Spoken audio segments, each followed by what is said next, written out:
we're just having fun. We're not doing anything serious right now. The meeting is streaming. It is. Okay. So super. We are live, ladies.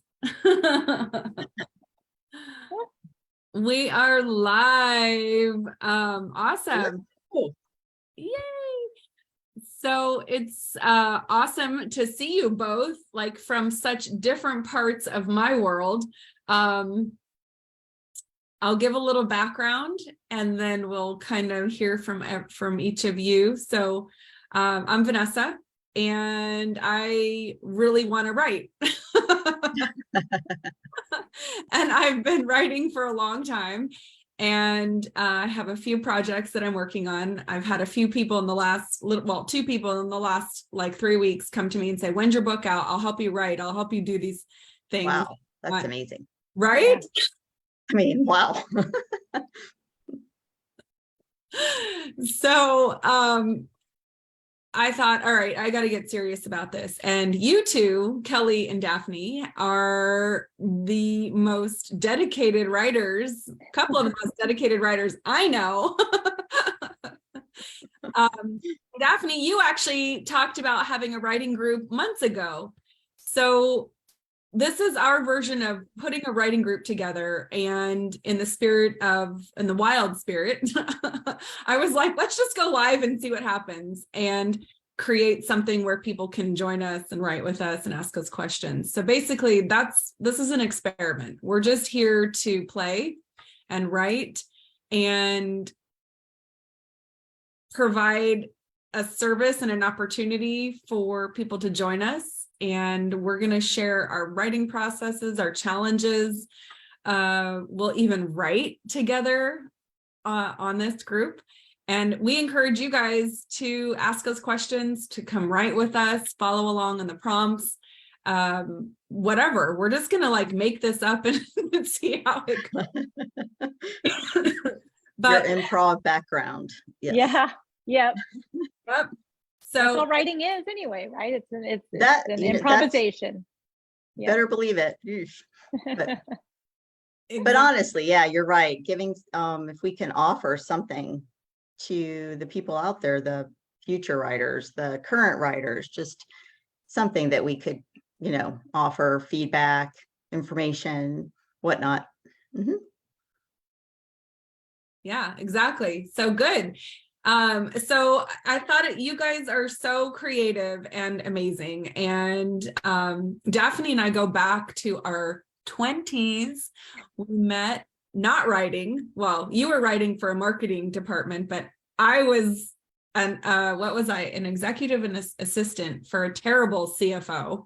I was writing labor law. Let's just say nothing that anyone would ever want to read. So, yeah, terrible stuff. No,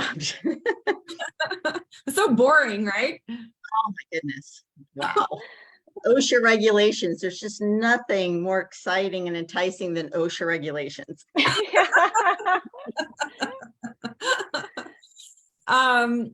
And then Kelly and I met through HeraHub, and Kelly's an amazing copywriter, editor, and creative writer, poet. And we are actually working on a project. It's taken a couple years because I'm a slow ass. So, but we're getting closer to introducing something awesome. But anyways, for now, that's my side of it. I'm gonna invite obviously Kelly and Daphne to talk about themselves, their projects that they're working on, and go from there. So Kelly, do you want to say hello to all our friends? Yeah, hi, it's so fun to be here. Thank you for inviting me to participate, Vanessa. I appreciate it. And Daphne, great to meet you too. Nice to meet you. Yes, so I'm just going to tell a funny story. So I don't really, it's not until recently that I've even identified as a writer myself. So this is what's funny. I've been writing probably for the last 40 years, but I've never really drawn that connection as me as a writer, right? So, and it's funny because Daphne, when you shared that you started in marketing, because and I just remember a line from Pressfield's book about War of Art, and he was saying how, you know, we typically, us writers typically hide like in these positions where we can be writing all the time, but not like for our own writing purposes. So that pretty much defines me. Pretty much, I've been writing for other people for, I don't know, over 15 years, and I think now I finally feel like, okay, I really do want to write, but I have a lot of resistance, and we can talk about that when we talk about the challenges and where that might be coming from and how to overcome that. So yes, and professionally, I am a writer and I do it every single day, but it's just marketing. I mean, it's not just marketing, it's marketing, copywriting, but I just don't always draw that connection. Well, I love that you just now are like really embracing like Yeah. writer. When you sent me your bio and you're like, I'm a poet, I was like, yes, she's Yes. Yes. I actually have, you know, published poetry, but I still don't even think of that as right. It's so funny. It's just really, it's a weird head game, I think, maybe. Yeah. Yeah. No, you're definitely right about that. It's when you create something, it's creative. It really is hard to take it serious in the realm of writing versus when you're working in that field, copy editing. It sounds like you've done some amazing thing. You wrote for Tony Robbins, didn't you? No, I have not written for Tony Robbins. Oh, okay. No, but people like that. That's People kind of like the yeah, people I no, work and with. that's Yeah. yeah. So I mean, Yeah. but that's like, in a sense, I guess in our minds, real writing. You're getting paid for right, it. right. So it is hard to make that distinction to say, I created this, what's its worth? You know, how do you place a value on that? Because it takes a while, I think, as a writer to feel as though it even has any worth. And so that's always been my hang up. So why would anyone pay to read something that I created, you know, on my walks or something? So it's weird. Like this That world makes a lot that of came out sense. of my mind. It's like, yeah, I mean, that's fun, but no one else is going to care about that. And then they read it and they really do. And they ask, you know, pertinent questions. It's like, wow. So I've done a couple interviews maybe over the phone where a reader has had, you know, wanted to ask me a few questions about the writing. And actually I was stumped. Like I said, I never thought about it that way. And I don't really know how to answer that question, where their interpretation of the writing was a little bit different than the way I maybe imagined it myself. So that's what's kind of cool too, is perceptions, right? In your writing and how people, the takeaway from it. So that's been really neat to see. Yeah, it's super interesting, right? We put something out there and you have an intention for it, but then it could be something it's received and perceived in a completely different way. Mm-hmm. Yeah. And it can sometimes not only entertain, but it could actually, I had a couple people that with my protagonist, they really did, you know, connect with that protagonist. And yeah, it was like just kind of cool to think that they, you know, they thought I was writing about them, which was like, no, I really don't know you that well, but sure.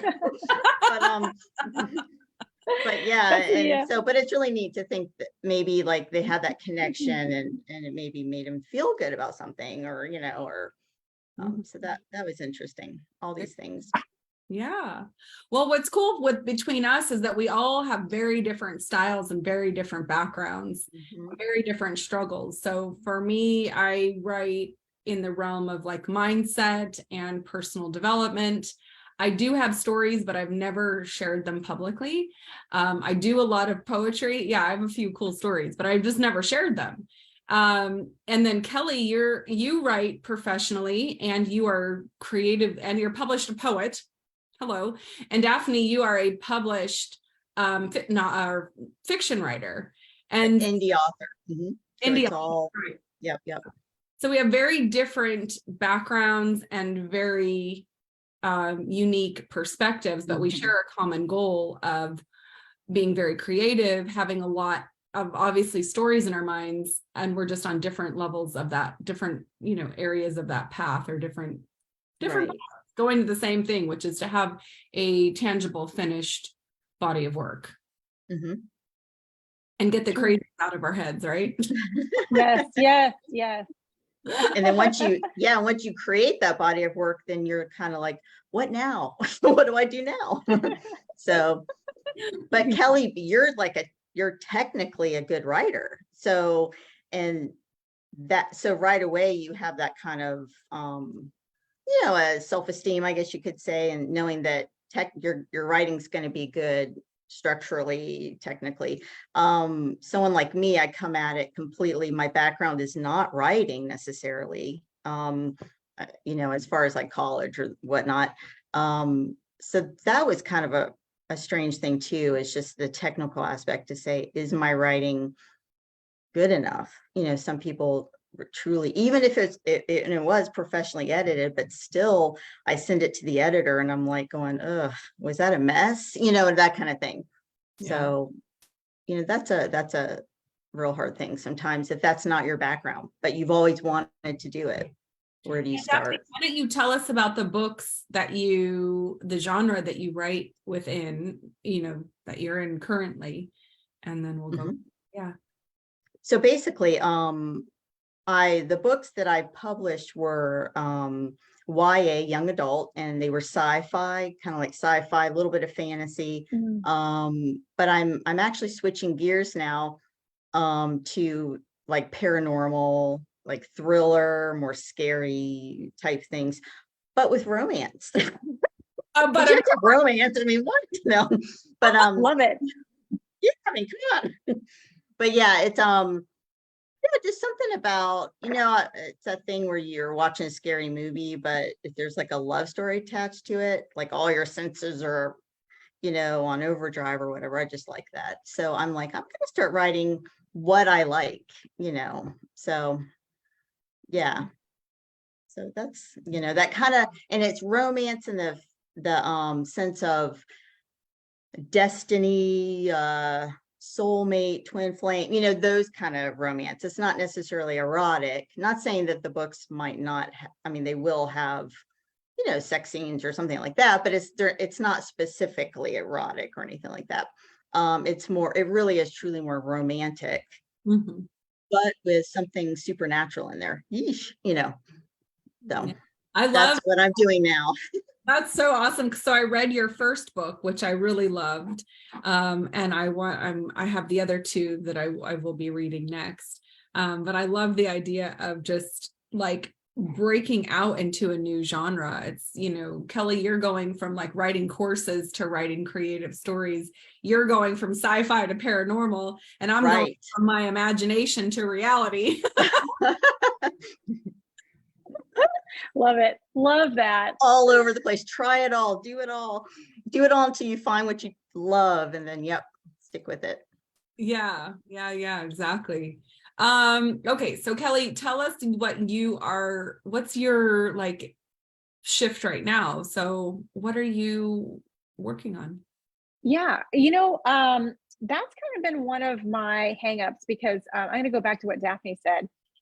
Like, yes, I do feel confident in the writing that I do for work because I don't want to say it's formulaic because it's not really. There's a lot of creativity involved in it, but I'm not a good storyteller, if that makes sense. Like, there's a difference between like writing something and then being a good storyteller on paper, if that makes sense. It definitely does. Yeah, so there's a part of me that's and I'm also very aware of the fact that what I put out there is like, I believe that our words have power. So if I write something, I want to feel good about what I've written, because if it gets out there in any way, I don't want to, like, it sounds like it's me, but it's not me, because anything that I write, it's not really me anyway. It's always coming from somewhere else, right? It's a channel, or it's I'm just the thing doing it, but it's not necessarily mine. And I feel that same way about writing. So I've had a couple of ideas, and the struggle I have is, I'm always questioning, is this what I want in the world? Is this what I want to see in the world? Because I do have that sense that our stories do impact, our reality to some degree and some level. I might not know that level, but that's how I feel about it. So I had a story that I shared with Vanessa that was on my mind. I was really gung-ho about it. And then I was like, no, that sounds like every other story. Like that's like it was feeling that way. And it had the same kind of like Joseph Campbell hero thing, you know, and I was like, no, I don't want that. I want a different story. I want to tell a new story. So I have a couple of ideas, but I haven't really fleshed out the outline of it or know where I'm going with it. So I thought all I need to do is actually sit down and write and trust that, yeah, it's not going to be like a great story at first, but I'll just keep showing up and just writing. And it doesn't even matter what I write about necessarily, because I feel like once I start, I'll give the engine some oil and it will just start doing its thing. And then I'll keep asking, please make sure, please guide me to what is needed at this time, or what, the most positive message I could impart, or a real message I could impart. That's just kind of my thing. So I just need to do that. And the thing is, I'm still resisting it, which is really funny. Like when you know what you need to be doing, you're still not doing it. Oh, yeah. What was it? And I can't, yeah. It's a hard hurdle to jump over. Yeah, that first hurdle, you're coming up on that first hurdle. And I ran hurdles in track, and yeesh. Yeah, it's like once you got to kind of get in the flow of them, right? So that first one's rough. It is. And But, I think was it Anne Lamott or Julia Cameron? One of them said, "Resist your resistance." So yeah, you feel it, but you're like, yeah, okay, well, you and me, resistance, we're gonna sit down and we're gonna write, and that's what we're doing. Like, I just thought that was so simple. It is really that simple, right? It's that simple, and yet here I am, right? It's so funny. It's like that's it's simple, a really but curious so thing. hard. Yeah. Right. It's just the It is. commitment. I do think it's honestly just the commitment, and I think I'm a little bit afraid, to be honest with you. I'm not sure what is going to come out on that page, and I know what I'm going to write professionally, right? So there's no uncertainty there. There's no discomfort, but when you're putting yourself on the paper, or what's coming through on paper, that's a little bit more vulnerable, right? And maybe that's the point of it for me. Yeah, and it's interesting what you said, because it is a commitment. It's also a habit. You can get in that habit of writing, and your writing will evolve, not only your story. It seems like when I first started, I just basically sat down and said, I'm just going to start this story. And just for me, I wasn't even sure I could technically write, so and just see what happens. And it just started coming out, and even I had never written dialogue. I mean, there's not a lot of dialogue in the labor law, but it's strange that it's not. So, but yeah, so I thought, but it just kind of came natural. And obviously, as you write, you get better, and you can work on things.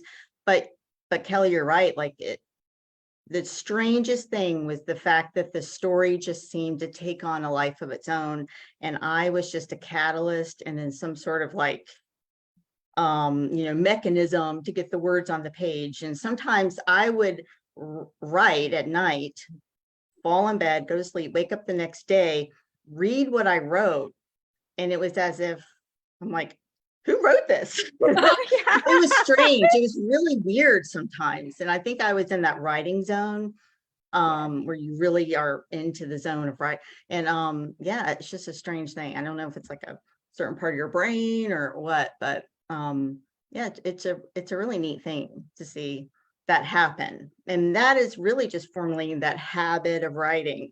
And it takes a while, then all of a sudden you start getting in that zone more often. And then kind of like meditating, when you first start meditating, it's like, oh, you can't quiet your thoughts. And then as you do it, and then really good people, when they meditate a lot, they just get right into that deep meditation pretty quickly. So I found with writing, it was kind of the same thing. I would just kind of get into that zone pretty quick. But I had been writing a while, Right. So, it takes some time to get into that zone, right? It does. It's a commitment that gets you there. It's the that showing up habit all of the just time. sitting down every day and saying, I'm just gonna write and see what happens today, and sometimes you don't feel it, and 200 words, and it's like, oh, drudgery. And then sometimes you turn around, and then it's like 1,000 words, and you're like, what? So it's just really strange how that is. Yeah. So I'm curious for you. I've never heard someone say, you just make a commitment to it, and then that will turn into a habit. I wrote it down because that just struck me. Now, I've read a lot of stuff like just trust the process and whatever, and it'll happen. But somehow coming from you as landing differently right now, because I know you've actually gone through that and had that experience. Right. Because the hardest thing for me is to trust that something's actually going to happen. Mhm. And it has, and I have written stories in 2 minutes. Like they're just out, you're like, okay, whatever. But I've never gone back and formalized them and turned them into something and published, all that stuff. So, but I love that you just did that. Now, when you have, so are you is it, you've gotten into the flow then, right? Like as you sort of create this habit, you've been able to just sit and flow. Yeah, it's with habits, sometimes you just, you do it without thinking. I mean, obviously you have to plan it when you're going to sit down and write. But when I say habit, it really is. It's just like you just connect quicker to your story. And you just kind of get into that flow of writing. It's just your brain is just conditioned maybe to do that.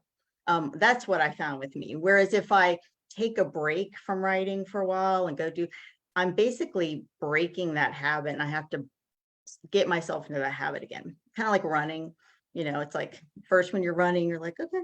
But then after you take a break from running, you go back to running and it's like, oh, it's like you never ran before, Yes, I know that feeling very well. So, yeah.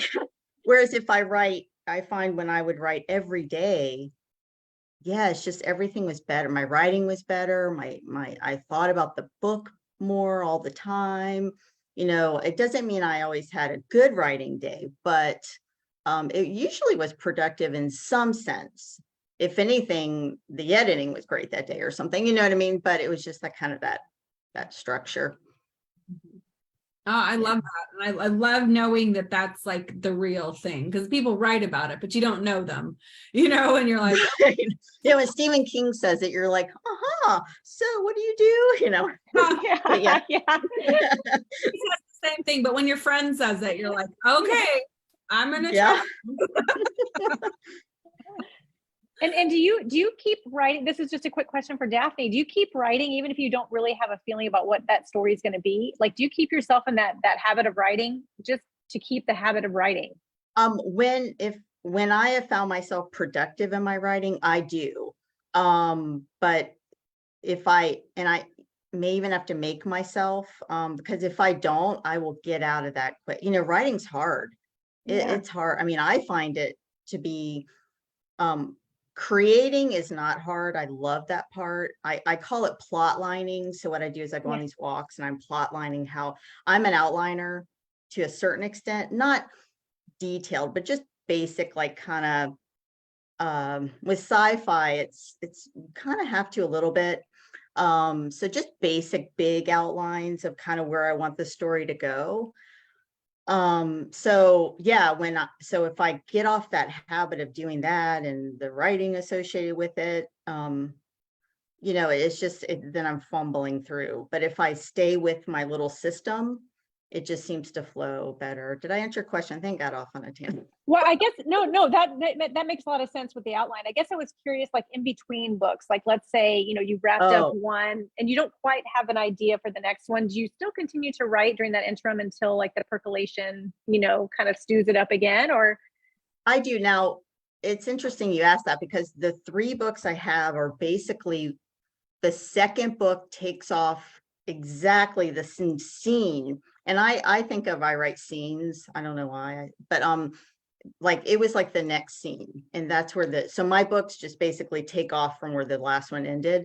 But now that I've switched and I'm writing this new book, that was hard. I kind of got out of it. I was trying to think, I had to really think about what I wanted to do, and paranormal's different, and so I found that, yeah, it's been months, and I'm just now starting to kind of feel it's like, that the wheels in the bus, I'm just kind of feeling it kind of going again. But it was rough to kind of take that break, because I didn't really know what I was going to write. like even in the realm of paranormal, it's like, well, I love romance, but how do you do that with ghosts? You know, that kind of Right, thing. right. So it was weird. And so it did kind of like throw me off. I was definitely thrown off. So I was Okay. reading books and doing all that, but it got me off of writing. So now I'm kind of Ah, revving that back. But yeah, that's a hard thing for sure. yeah. And then do you spend a lot of time in research for your books as well? So is there like a time frame for the time structure for the research as well? Or do you just kind of write by what you're what's inspiring to you, and you don't worry about so much, The that yeah, yeah. right. For the sci-fi books, I actually did do like technical research because not that I mean, it's fiction, so obviously, but I did want to have a good idea because there's one of my characters, he was a scientist. So to make him believable, he has to Right. basically say things, So I did have to, I was on NASA's page a lot, which is a great tool, by the way. Like, I don't really care about the cosmos, but like the stuff I knew, it was like, seriously. But so I did, but now for this the paranormal, what I've been doing is listening to like ghost podcasts and watching, Yeah. it's a totally different thing. And it's very distracting though, because I'm actually having such a fun time listening to all these stories, and I'm like, really, is this for real? It's just crazy, like all this crazy stuff I didn't even know. So I've kind of had to rein that in and say, okay, you know enough that you can write this book. I mean, come on now. So that's been a little funny. That's That's super. cool. But you don't have to. I mean, in the end, we are creating whatever we want. We're fiction writers. I mean, they can speak a language you can create if you want. So there's no rule to anything, if that's, Yeah. which is super cool. Super freeing. Yeah. Yeah. Yeah. They can't tell you what you can or can't do, right? Yeah. Love that. That's You- actually cool to think of writing as like this ultimate rebellion where you're just creating your universe, Mhm. do whatever you want. Like how much freedom is that? Yeah, Yes, no, I I'm going to mean, use that ultimate. I mean, that is ultimate rebellion. I love that. Yeah. yes, I that think really, Yeah. when I was little, one of the things I used to say was that I wanted to be the queen of my universe. And in writing, or Yep. actually I said the universe when I was little. Um, yeah. but it is really like being the queen of your own universe. You are conducting and instructing and bringing things to life and killing it off. I mean, you are God in the realm of your own writing, which Yeah, is you really are. It's true. which is also kind of powerful. And maybe that's part of the resistance is like, I'm just making this up as we're going along, like thinking through it, like, what are the fears that hold us back from writing? And like my fear might just be recognizing that I can create and destroy anything I want in the realm of my writing. And that power is a little bit terrifying. It is, because there's judgment involved, right? So if Yeah. you're creating it, other people are reading it, they're judging your creations, and that's hard. You do have to have a thick skin to a certain degree. I had read that about authors, is they have, they have to have thick skin. Like I keep going back to Stephen King just because I've read that book on writing, Yes. and he's just been so out there with, so free about his thoughts on writing in particular. But he said he would and he's prolific, he's successful, all of those things, but he said he would get just as many death threats as he would people writing him, telling him how much they loved his work. So and that's the world, right? You're gonna have people they're gonna think your stuff's crap just as long, and then you'll have other people that literally love it. So it's this weird, kind of strange thing. You just have to say, well, I'm gonna write to the people that like my stuff, my writing, and Yeah. like my voice or like my ideas, and and kind of like going through the channels, right? If you're channel surfing, do they do that anymore? I don't know. I was watching I don't Netflix. know. Yeah. I don't know. But back in the day, I'm showing my age. No, back in Yeah. the day, you would, like, if there was something that on the TV that did not pique your interest, you wouldn't stop and just watch it, so that was always my Right, thing. Well, right. if someone doesn't like that, they just won't pick up the book. If they read the back cover, they read the intro, and it's not for them, they'll move on, so So have you that's, ever gotten a negative comment on your books? Have people said things to you? To you and Kelly, have you ever heard negative stuff on your writing? Yeah, I have. yeah, yeah, no, yeah, me too. That's what the weird thing is for me is I've had like, it's literally like polar opposite reactions sometimes. Someone will be like, it's not really for me. And then someone else is saying, you know, it I'm obsessed, so it's just like, wow. And these are both human beings, right? Yeah, So yeah. both, they literally both women of the same age, so it's from the same country and have completely, so that ties into those perceptions and Yeah. that, This brings and up another great point too. And I think Vanessa, you and I talked about this briefly. There's part of it too, I think, like I used to always think about stories from the perspective of, oh, would people be interested in this? And now I'm more like, am I interested in it? Because first of all, that's going to be the driver to get it through. And am I interested in, like passionate about it enough? Do I want it more than I'm afraid of rejection? Right. Like, so when it's out there, that it's not going to be like, even if it's 100% rejected, if I'm the one that's passionate about the story, that will be enough in and of itself. Right. Have you noticed that too? Like the stories that you're convicted about are the ones that come out easier. And Vanessa, to you too, those are the things that you kind of see where your true creative spirit is actually expressed? Yeah, I don't write for anyone. I write for God's spirit for me. Like it's a very intimate experience for me, and it floods and comes out. Everything I write is within under 5 minutes. I don't anything I posted that I get a lot of interaction from is not anything that I have thought about. It's felt, it comes through. I'm compelled to do it, and it's just bam there. And I post, and I've challenged myself to that because it's super vulnerable, but that's just how it goes.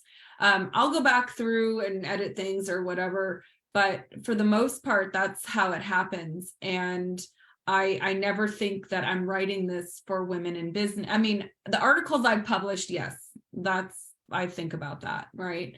But for the most part, I just write like it's for me. I have to actually have like this emotional intimacy with what I'm writing, or it doesn't connect. It doesn't do, I can't jump on a live, do a video or write or even speak with an extremely thought out thing, because then there's no room for my emotional connection to it.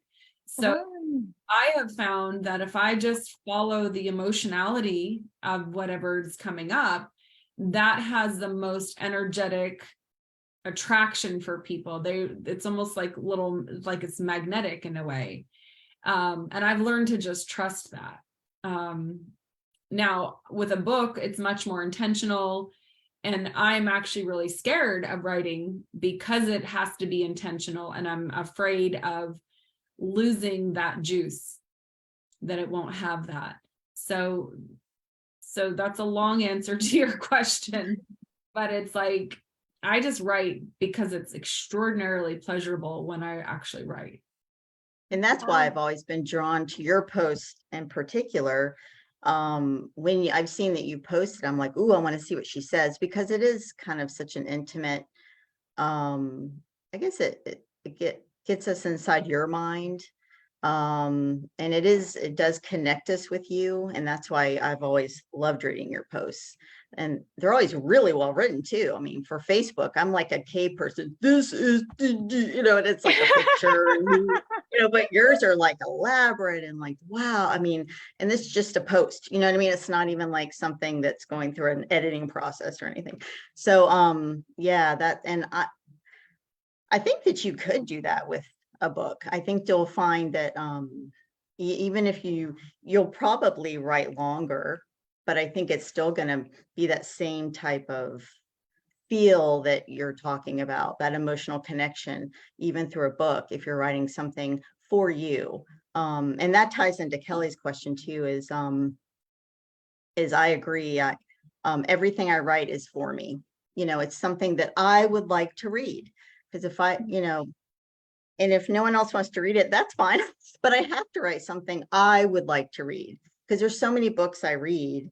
And I'm like, oh, I really would have loved it if she or he would have done this or done that, you know, and that's when I realized, well, just start writing the book, you know, or I've gone so far with watching shows where I can kind of see where the show's going, maybe an episode, and I shut it off.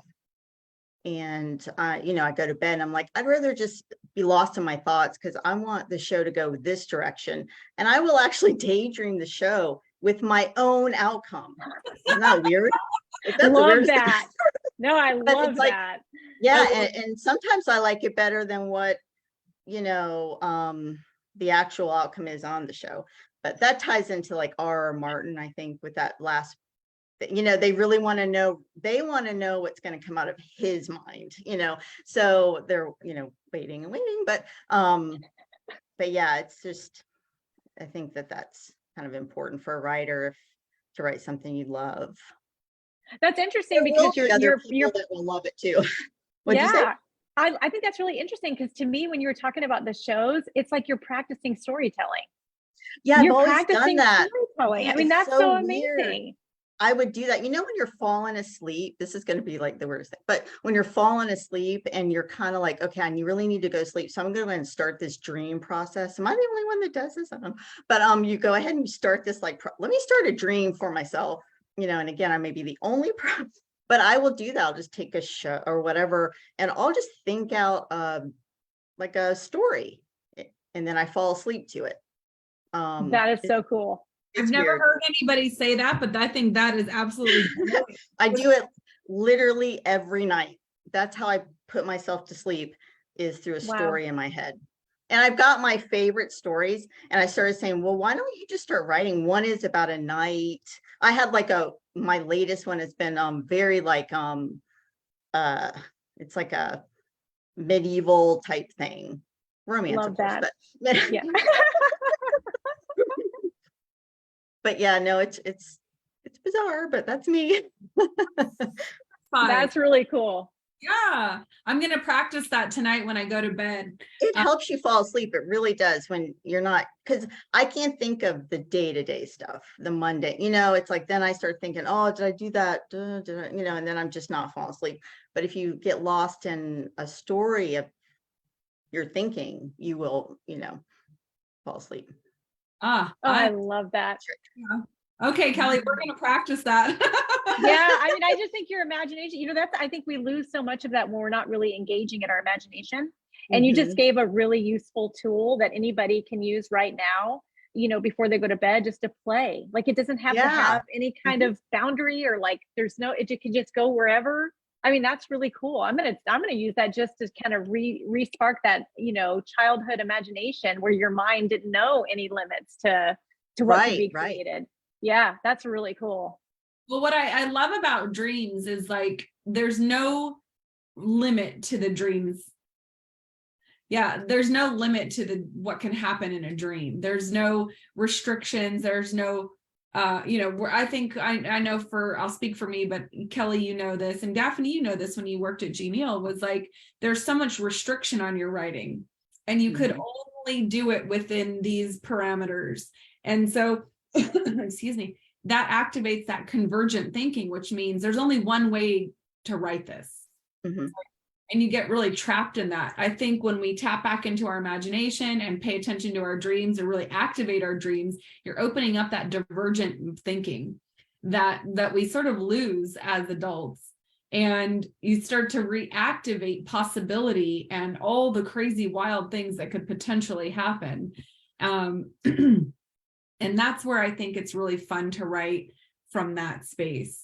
And that really could probably help with your writing too. You'd be surprised how many ideas it could trigger for your writing. Yeah, for sure. I used to have really wild dreams. I don't have them as much now, but I do now and then. When I was on the Camino de Santiago last summer, I was in a little town called Padrón, and I had a dream that is a story that I wrote. And it was just the most random. It's nothing that I would ever write. But it was literally, I'll tell you it because it was actually quite fun. I'm not attached to it, but I was in a hostel and there were 2, 4, 6, 8, 10, there were 12 beds, and they were these white bunk beds. And it was almost as if I had actually seen it, but it was a story about a boy who was on like a sleepaway camp with his buddy. And it's kind of told from the friend's perspective, who wakes up out of this sleepy, dreamy state and sees his buddy on the bunk but next to him. And all he sees is this flash of a whale's tail with this like neon white light. Bam! And he sees this and he's like, what the heck? And what happens is this boy who he's, that is being witnessed while he's dreaming that he's become a whale. Oh my goodness, how neat. Oh, that's interesting. That would be so much fun. Yeah. Yeah. And so the whole story just flooded and came to me, Right. and I wrote it. I talked about it. I don't know where it is right now, but it was really interesting and fun. And it was all from this just random moment in the middle of Spain or wherever.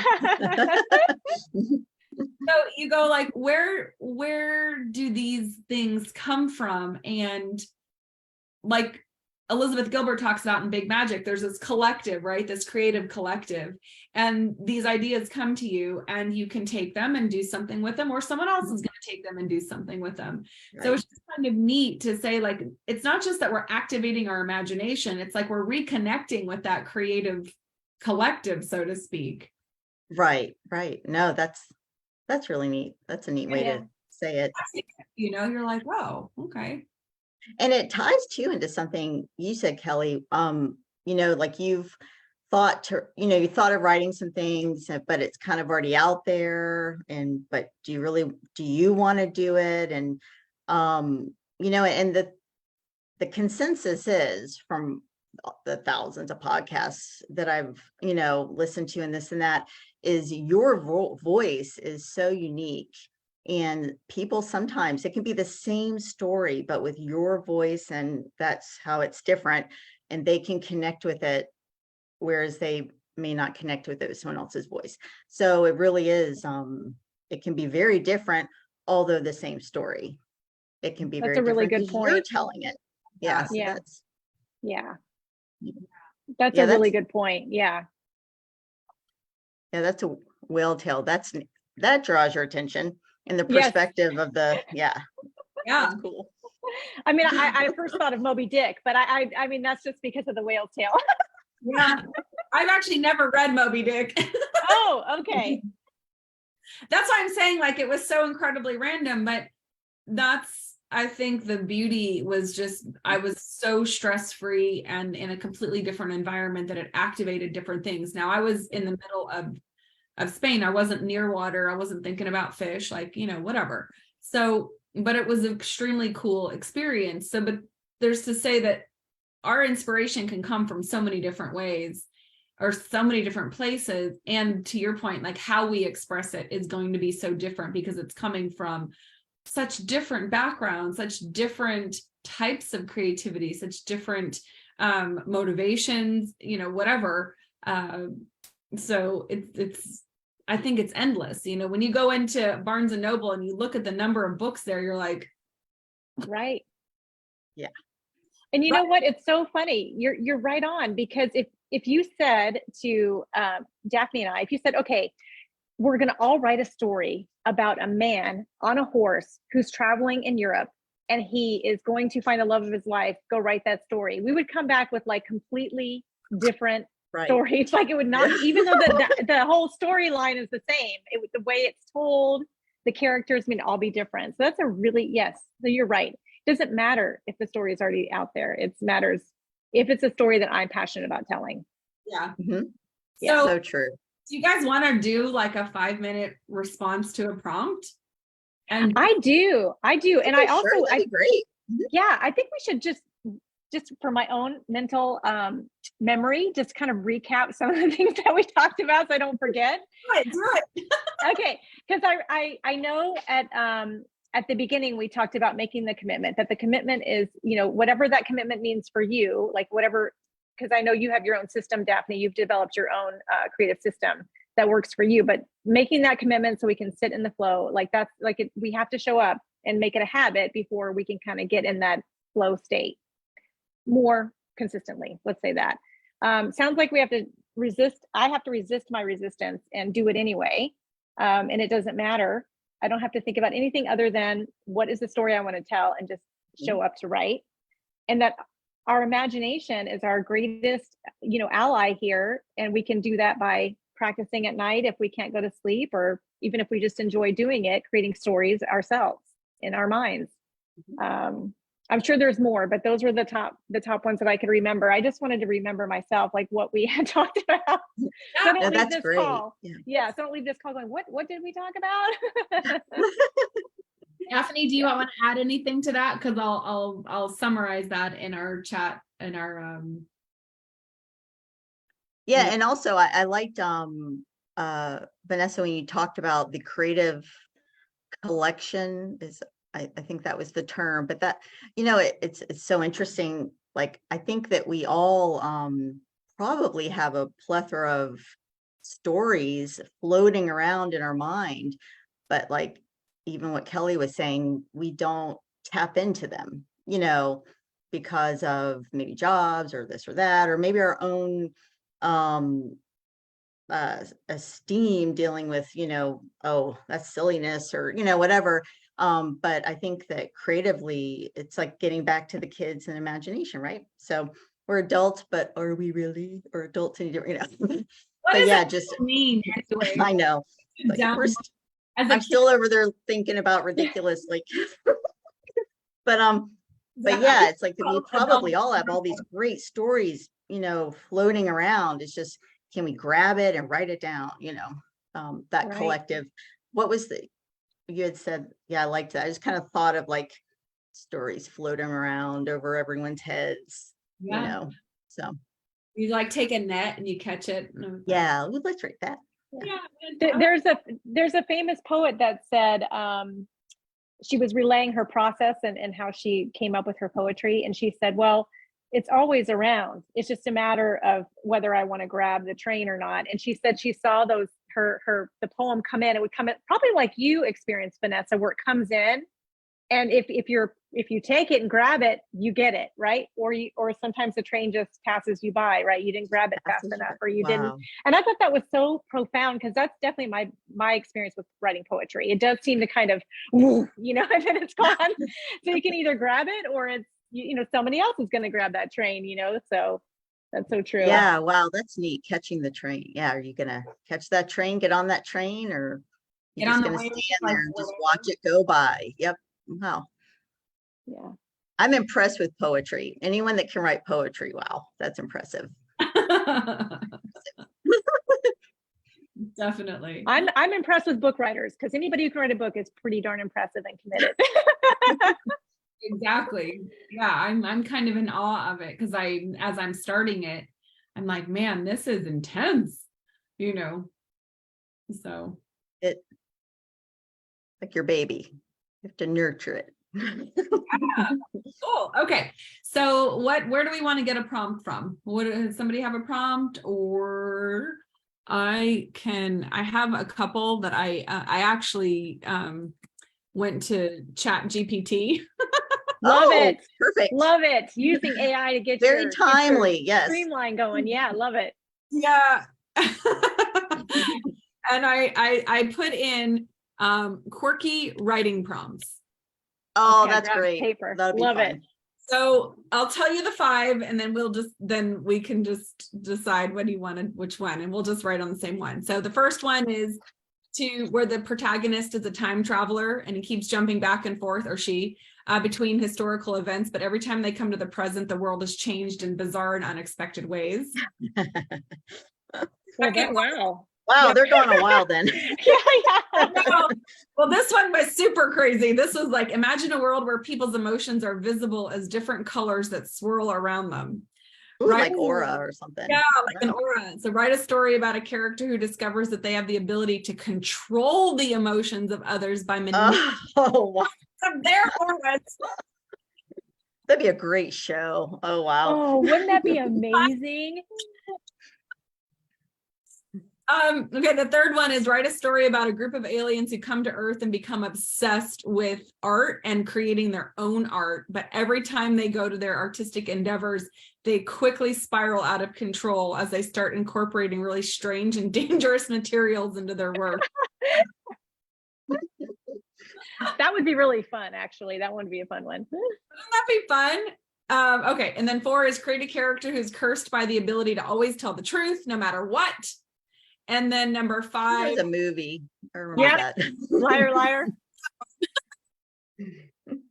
And then write a story about the laws of physics and as they suddenly start to change in unpredictable and absurd ways, causing everyday objects to behave in unexpected ways. Like, how would people react? How would reality shift?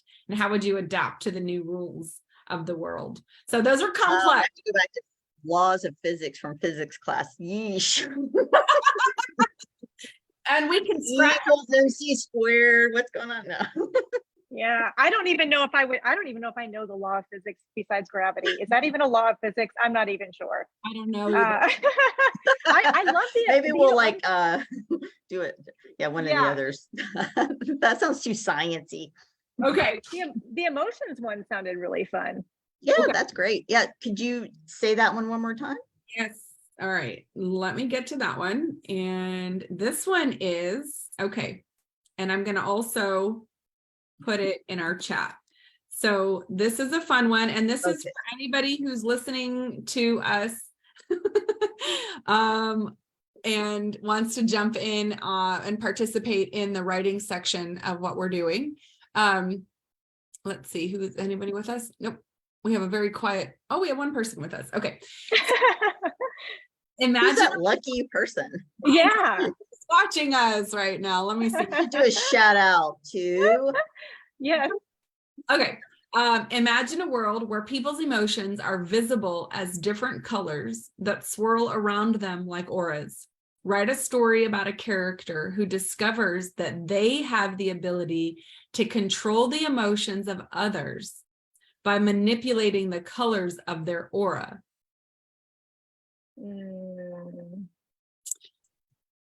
So we are going to write this, just a little quick story, or are we gonna just say it right now off the top of our head? Let's write it. Let's just take like a couple of minutes, try to write out something, and then we can share it. And just we're doing this as an exercise to show how incredibly different we are each receiving the prompt. And then it's not about critiquing or who's good or who's anything. It's really just a perception game is really what we're doing.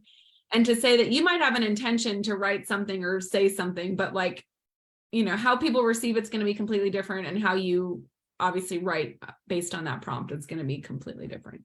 So, Okay, let's do it. 5 minutes. all right, on your mark, get set, go.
Do we want to come to a natural end, or do you want to stop and share? Oh, it doesn't matter. I'm just gonna end in the middle, but it kind of gives you an idea though. I think even if we're not at an end to the story, Yeah. it kind of gives an idea of maybe where the story was gonna go, you know. Or we could dream about it tonight before we go to sleep. Yeah. Write it even better. Definitely. Okay. So who would like to share their story first? It doesn't matter. Mine's really short, but I can Go for it. do that. Okay. And I think I got it correct that it's like a superpower where they can change people's like emotions, how they kind of Yes. think about things. So yeah. Okay, so I'll just read what I have. Grabbing her backpack off the floor, she glanced around the classroom. The bell wasn't anywhere near ringing, but she didn't care. She had had enough. She was leaving. Miss Granger, may I ask where you think you're going? The teacher asked, looking more confused than mad. I'm leaving, the girl said, blinking her eyes quickly, changing the teacher's inquisitive nature to one of uninterest. As if on cue, the teacher looks down, grabs her phone, and starts thumbing through her Facebook feed. Thanks for that, the girl's friend says, coming up beside her as they both walk out of the classroom. That's cool. That's Love as far as I got. I write really slow. Like I can type, but writing is like I have a pad and paper. I'm like, hard, right? Yes. I know. much Wow. harder. Yeah. That was great. That's like a totally different take than what I had in my head when she was reading the prompt. So I love that. Yeah. Yeah. And it's cool because I'm like, okay, like what's going to happen? I want you Yeah. to, I'm like, ooh, right? Love it. Awesome. Kelly, do you want to go? Yeah, mine is also a little bit jumbled. Well, it's not jumbled. Yours wasn't jumbled. Mine is jumbled and kind of crazy. So I don't know what it's going to sound like. It was an accident. Really, it was. I know what you're thinking. I can see the black headline letters now. Jack Croft arrested for manipulating auric energy. But that's not the whole story. In fact, that's not even the real crime. Let me explain. It all started with Jessica Land. She was about 27 when I met her. We worked for Zigo, a big pharmaceutical company in Boston. She had everything going for her: smart, educated, attractive. Oh, okay, well, I missed that part, but she walked in through the doors with a dense, heavy cloud encircling her from head to toe. Sure, I tried to ask her about it, but she never, that's where I ended, but she never. Oh, Very good. Wow, that's neat. That's a totally different details in perspective. that were awesome. Yeah, that was really interesting. Like that was like a total big setup for a lot of stuff that was going to come down. Yeah. Yeah, that was great. Oh, thank you. Thank you. I thought the same way about yours, Daphne. I'm like, oh, she's setting the scene. Like I see the girl grabbing the backpack. I see where she's at. I see the teacher. Like I got the whole visual right away, which was awesome. Yeah, you guys. Very good. That is so interesting how different they can be. You know, we're not the same person. What? But both intriguing, right? That like that's what's so I know. exciting about it. It's Like you can really see it's going somewhere. It's like, yeah, no, that was interesting. That was like great. Like it's like setting up a big story. You're like, okay, well, what's gonna happen? Yeah. right. What happened? Okay, I'll share mine, and then we've been on for almost an hour, so 51 minutes. Nice. So, okay, plain Jane. Jane's aura was basically boring. She had really bland colors, barely even visible. As a kid, she was made fun of. She was the strange one because she was so bland. As Jane grew up, her aura's brightness sparked and dulled, frustrating her even more and her parents. They worried that she was just not going to have her own aura, and what would that mean for her? She didn't have any friends because they just thought she was weird. One day, Plain Jane was walking down the street, and she noticed a child who was lost and crying. Not used to the intensity of that emotion, Jane backed away. As the kid approached her, asking her for help, her anxiety levels skyrocketed. But so did a deep sense of empathy. Washing over her, Jane realized, So her empathy that washed over her. Jane looked at the screaming kid and noticed the colors that were flaring in one direction and melting in another direction. It almost seemed like the kid would be consumed by all the swirling colors. Instinctively, Jane reached over to soothe the child. And as she put her hand on the child's shoulder, she noticed that the dim blue color reached and wrapped around her finger. In that moment, she tugged on the blue string and she started to soothe the blue string. That auric, what did I call it? The blue auric thread. As she soothed the blue auric thread, the child calmed down and stopped sobbing. Jane was a little bit panicked. She had never heard of anybody being able to do this. She was also a little bit mesmerized, and she started to pull on the pink strings and the yellow strings and just gently rub them and noticed that the kid could go in just a few seconds from being super calm to super silly to being really peaceful. She went home and tested this on her brother, who threw a fit at dinner time because she had more mashed potatoes at dinner than she did. She pulled and soothed the red auric thread, turning his rage into sleepiness, which led to face planting in his mashed potatoes. Wow, that's like so- you did a lot. Holy cow. Yeah. Wow. I loved it. I loved the auric thread because I could actually see that. It was a visual that I could totally see that. Yeah. Yeah, wow. No, it's very visual. That was very descriptive. That was great. Very Yeah, that great. was The fun to colors and Yeah.